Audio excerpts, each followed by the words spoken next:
Assalamualaikum warahmatullahi wabarakatuh. Waalaikumsalam warahmatullahi wabarakatuh. Waalaikumsalam warahmatullahi wabarakatuh. Ya, selamat sore, salam sejahtera buat kita semua. Kenalin, nama kakak itu Khairunisa. Kakak sering dipanggil Kak Ica dari Fakultas Kedokteran USU, angkatan 2010, tamatnya itu 2016. Ini hari ini kita mau belajar fase preparasi UKM PPD yang bagian public health. Itu nanti dia dibagi 2 kelas. Yang pertama yang hari ini tuh statistik, terus kemudian yang berikutnya tuh masalah ilmu kesehatan masyarakat. Nah, sebelum kita mulai, marilah kita berdoa menurut agama dan kepercayaan kita masing-masing. Semoga pertemuan hari ini jadi berkah buat semuanya. Bismillahirrahmanirrahim.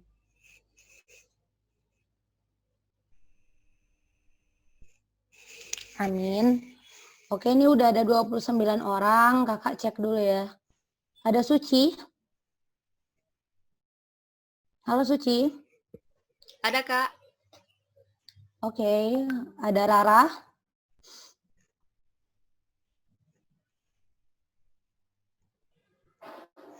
Rara.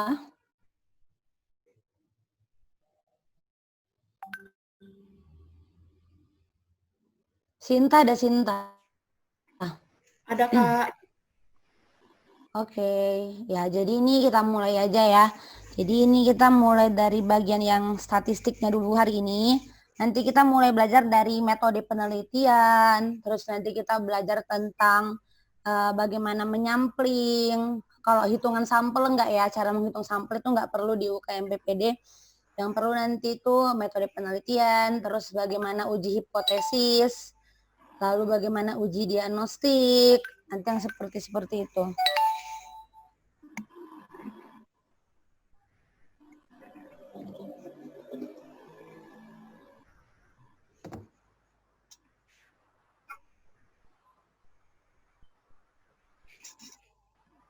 Screen kakak udah kelihatan, Dek? Udah, Kak. Udah, Kak. Oke, thank you. Nanti kalau Oh, misalnya muncul kakak ini. screen kakak udah ada kan? Oh, screen-nya Kak ya. Udah ada belum screen kakak? Udah Kak, tadi ke anu yang di video. Oke. Jadi ini kita belajar pertama sekali belajar tentang statistik itu. Ini kita fokus ke UKM PPD ya, bukan ke kalkulus segala macam. Artinya dari pertemuan 3-4 jam ini insya Allah kalian bisa lah dapat map-mapnya gitu supaya bisa mengerjakan soal-soal UKM PPD dengan mudah dan dalam waktu 30 detik gitu ya. Jadi ini kita belajarnya itu mulai dari yang namanya variabel dulu. Nah, jadi variabel itu suatu masalah yang akan diteliti. Nah, misalnya nih, kalau kita melakukan penelitian itu kan kita selalu bergerak dari yang namanya observasi kita terhadap lingkungan gitu ya kan. Jadi kita kalau meneliti itu ya tetap harus ada dasar keilmuan kita, tetap harus ada yang kita amati dan tidak asal-asalan. Misalnya, kalau kita mau buat penelitian hubungan konsumsi batu bata dengan peninggian tinggi badan gitu kan, ya itu nggak ada karena nggak ada keilmuan yang bilang bahwa batu bata itu meninggikan badan gitu. Jadi tetap harus berdasarkan keilmuan kita dan juga pengalaman yang memang benar-benar ada dan nyata gitu. Nah misalnya nih, hubungan mengonsumsi garam dengan kejadian hipertensi. Nah ini kan memang udah ada nih keilmuannya bahwa memang ada nih kaitan antara garam dan hipertensi. Dan itu terjadi misalnya ada pasien-pasien kita yang kita rawat tensinya tercenderung tinggi, kalau kita tanyakan ibu konsumsi garam, iya dokter gitu ya kan. Halo. Nah jadi itu artinya di sini kita harus tahu dulu variabel. Nah di sini ada 2 hal yang diamati sama si peneliti, konsumsi garam dan juga kejadian hipertensi. Nah 2 hal ini dibagi menjadi variabel independen dan variabel dependen. Nah kalian ingat ya, independen itu bebas, merdeka ya kan. Maka variabel independen adalah variabel yang disebut juga dengan variabel bebas. Kemudian variabel yang satunya lagi di sini hipertensi adalah variabel dependent. Arti dependent tahu ya, bergantung, terikat. Jadi dia di sini variabel dependent nama lainnya adalah variabel terikat. Kenapa seperti itu, Kak? Iya, karena di sini kita melihat konsumsi garamnya, apakah dia mengonsumsi atau tidak mengonsumsi. Dari situ kita lalu bergerak, apakah orang yang mengonsumsi ini menjadi hipertensi atau tidak, dan bagaimana orang yang tidak mengonsumsi, apakah menjadi hipertensi atau tidak. Gitu. Jadi nanti variabel yang independennya atau bebasnya adalah garam, kemudian nanti kejadian yang bergantung itu adalah si hipertensinya. Nah, singkat kata, variabel dependent atau yang terikat itu adalah variabel yang dipengaruhi oleh variabel lain. Nah, biasanya yang disebut dengan variabel dependent itu adalah efek dari suatu hal. Misalnya, hubungan merokok dengan PPOK. Jadi PPOK itu kan efeknya, maka PPOK itu adalah variabel dependentnya atau variabel bebasnya. Sedangkan merokok itu adalah variabel bebasnya, independennya. Nah, kalau yang satu lagi variabel dependent, itu biasanya adalah variabel yang mempengaruhi variabel lain. Nah, jadi biasanya dia adalah faktor risikonya. Nah, jadi di sini bisa kita lihat nih ya, kalau hipertensi adalah efeknya, si konsumsi garam adalah faktor risikonya. Nah, jadi kayak seperti misalnya judul yang tadi ya, hubungan merokok dengan PPOK atau merokok dengan kanker paru, maka merokok adalah variabel yang bebasnya, independennya, karena dia adalah risk factor-nya, kemudian efeknya nanti adalah kanker paru. Gitu, karena kanker parunya dilihat dari merokok atau tidak merokok, seperti itu ya. Oke, kita lanjut dulu sementara. Jenis penelitian. Nah, nanti jenis penelitian itu ada dia yang deskriptif ataupun kualitatif, di mana penelitian ini terdiri dari satu variabel dan tidak ada variabel pembanding. Jadi tidak ada variabel independen ataupun dependennya. Dia cuma memaparkan satu variabel saja. Misalnya, prevalensi cewek cantik di kota Semarang misalnya. Ya udah, prevalensi cewek cantik aja. Nggak ada cewek cantik dengan ini, cewek cantik dengan itu gitu, nggak ada. Jadi kalau misalnya deskriptif atau kualitatif hanya sampai di situ saja. Biasanya tujuan penelitian ini adalah menjelaskan atau menggambarkan sebuah variabel. Nah, di sini tidak ada intervensi yang dilakukan pada sampel penelitian. Ya, biasanya itu seperti case report, jadi laporan kasus. Jadi kalau kalian lagi koas gitu kan, ada tuh nanti kasus yang menarik, laporan kasus case report itu masuk ke penelitian yang deskriptif.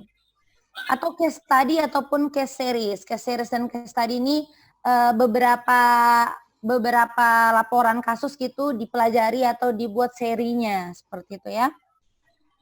Lalu nanti yang analitik. Analitik itu nanti ada yang observasional dan juga ada yang eksperimental. Nah, observasional itu dilihat dari ada tidaknya intervensi si peneliti pada penelitian tersebut. Intervensi itu artinya dia yang memberikan intervensi atau tindakan. Nanti kita bahas, ini kita bahas yang observasional dulu. Observasional itu biasanya terdiri dari lebih sama dengan dua variabel. Jadi dia selalu ada variabel pembandingnya, seperti contoh-contoh yang tadi. Tujuan dari penelitian ini biasanya melihat korelasi, hubungan, efek.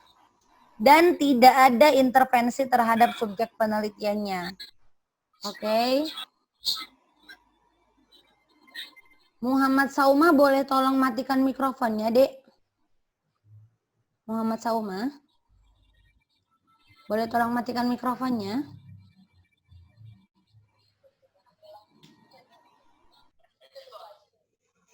Oke, thank you.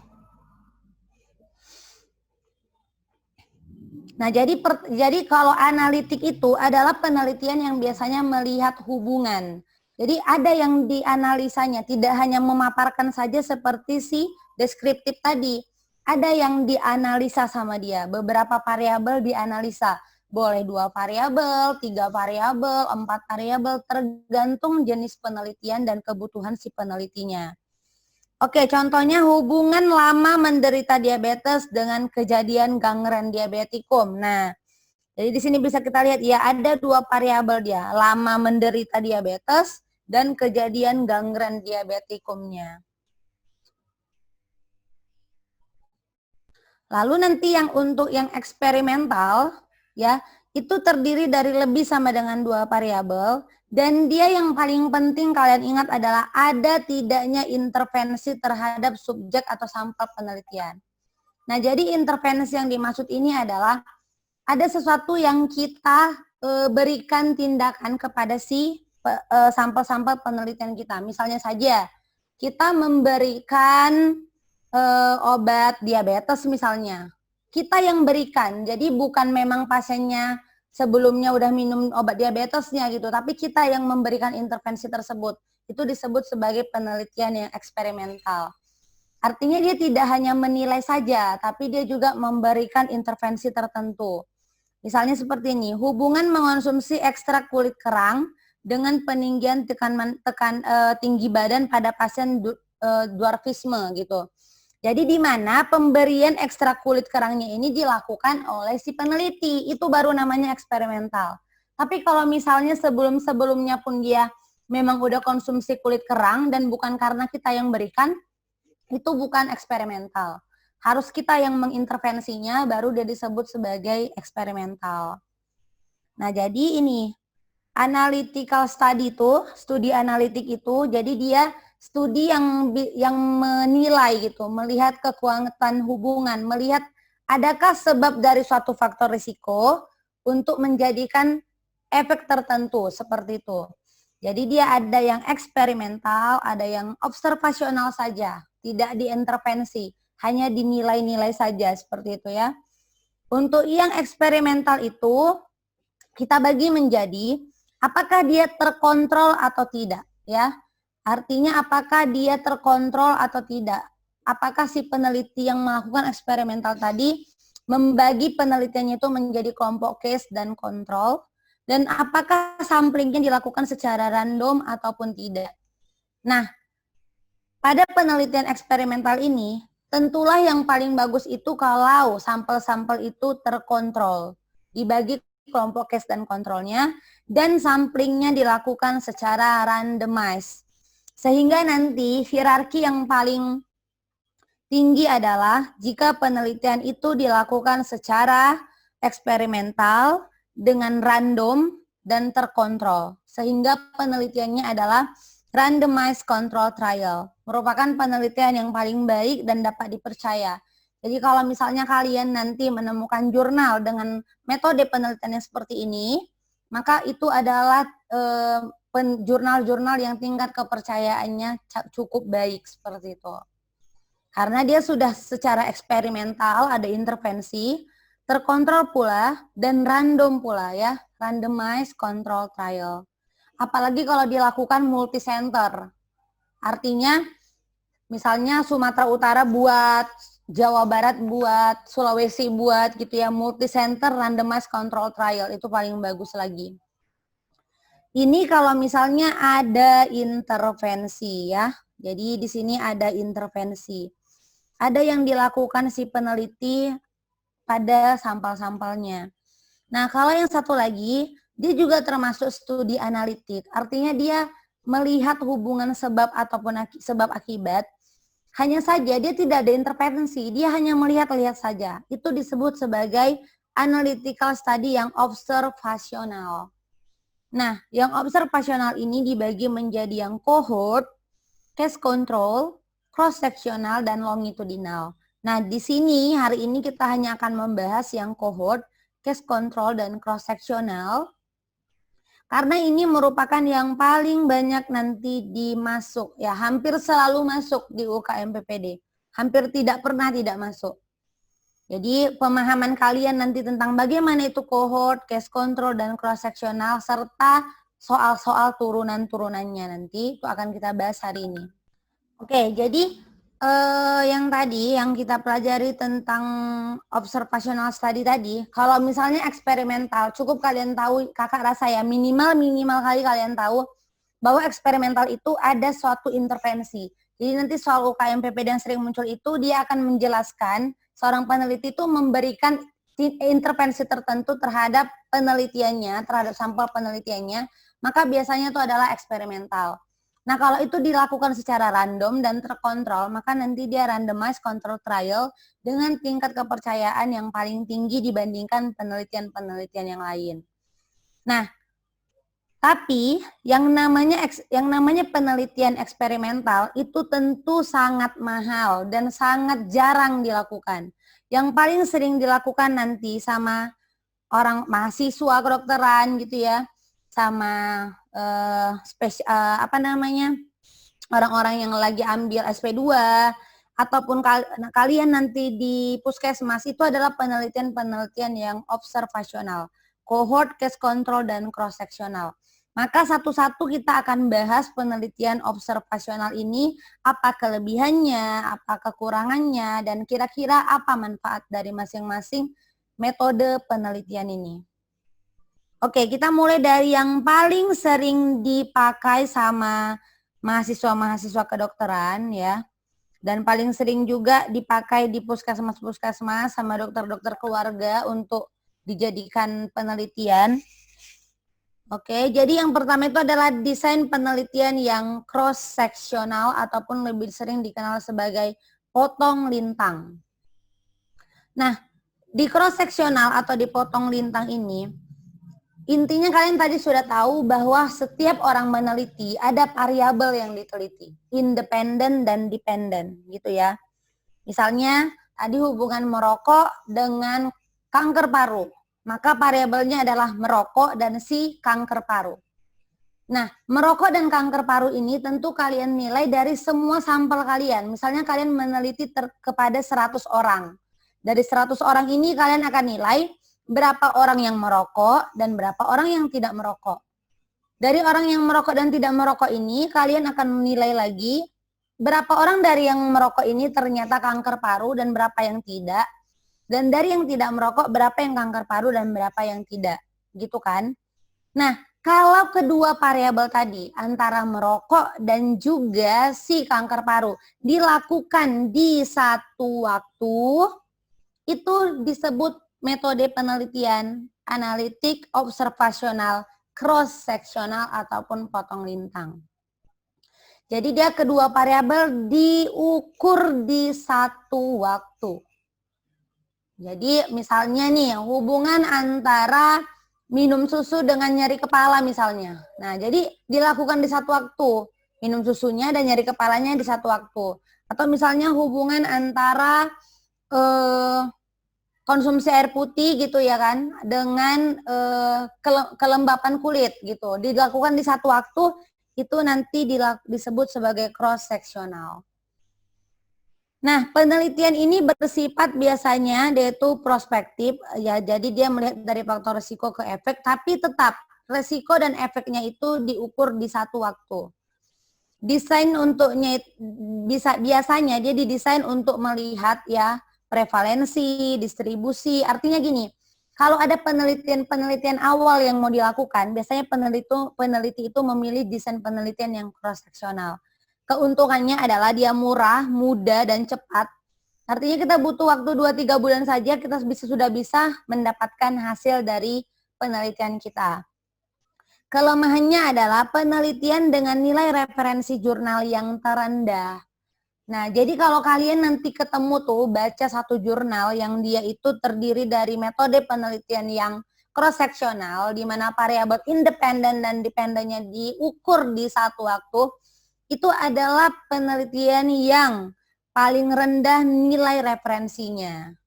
Kenapa? Karena pada penelitian cross-sectional itu, dia hanya melihat bahwa ada hubungan something dengan something. Seberapa kuat hubungan itu, cross-sectional tidak bisa menggambarkannya. Oke. Kemudian case control. Nah ini cross-sectional ini nanti yang sering tuh ya.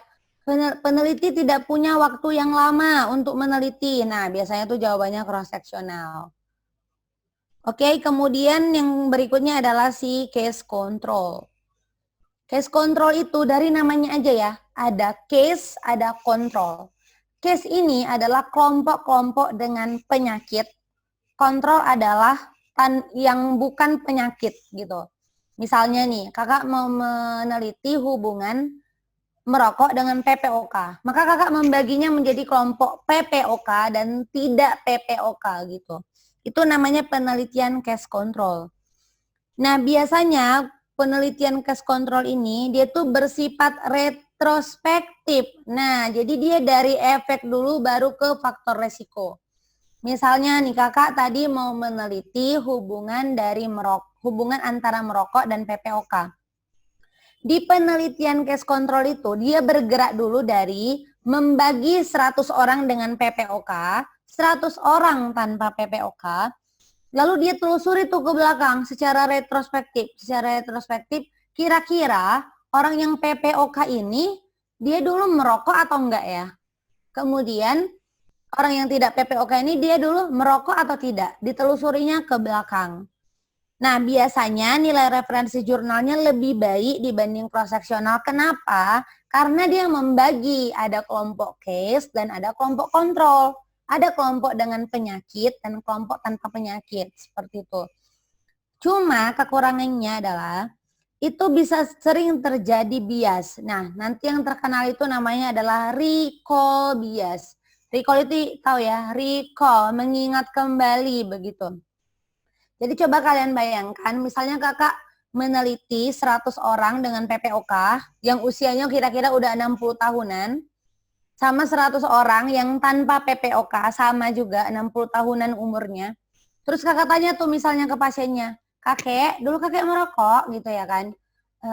Iya dokter, kira-kira umur berapa ya kakek merokok? Aduh, umur berapa ya? Kalau nggak salah itu waktu ini sih dok, waktu ada perang. Nah, perang yang mana kek? Pokoknya perang lah dok, saya lupa mulai sejak kapan, udah lama kali pokoknya gitu kan. Nah, itu namanya recall bias nanti.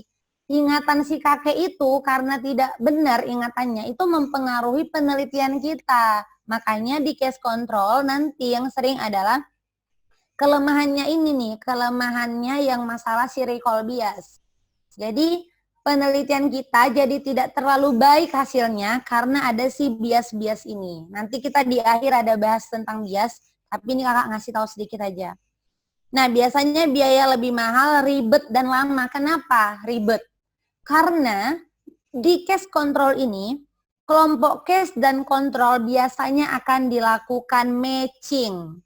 Ya, kalau kalian tahu matching itu adalah penyocokan. Artinya, kalau kakak ketemu 100 orang PPOK yang dia berusia 50 sampai 60 tahun, kakak harus mencari kontrol yang 100 lagi juga dengan usia yang sama. Seperti itu.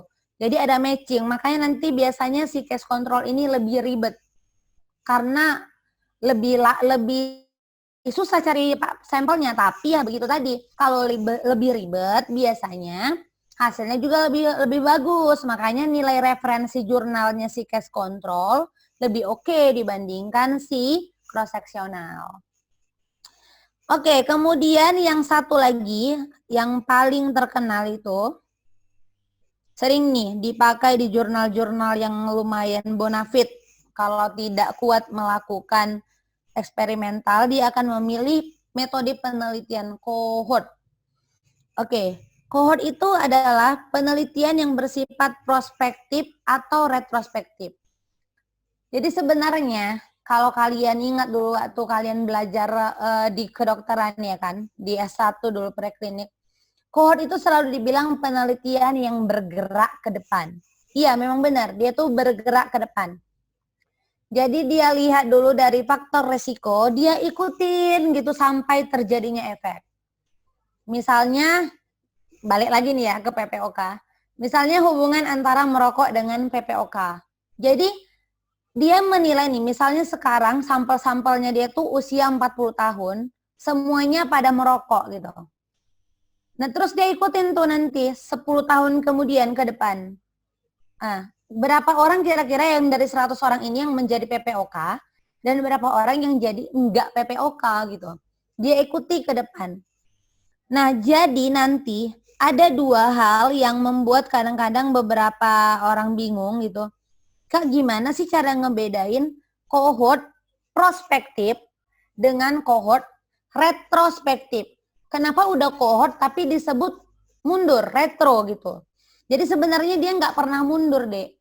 Dia selalu maju, cuman bedanya seperti ini. Kalau kohort yang prospektif, itu kita mulai dari awal pajanan sampai terjadinya si penyakit. Gitu kan?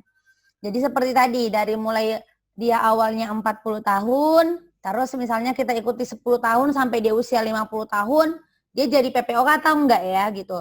Nah, kalau si kohort retrospektif itu biasanya sebelumnya pun pasiennya itu udah terpajan gitu.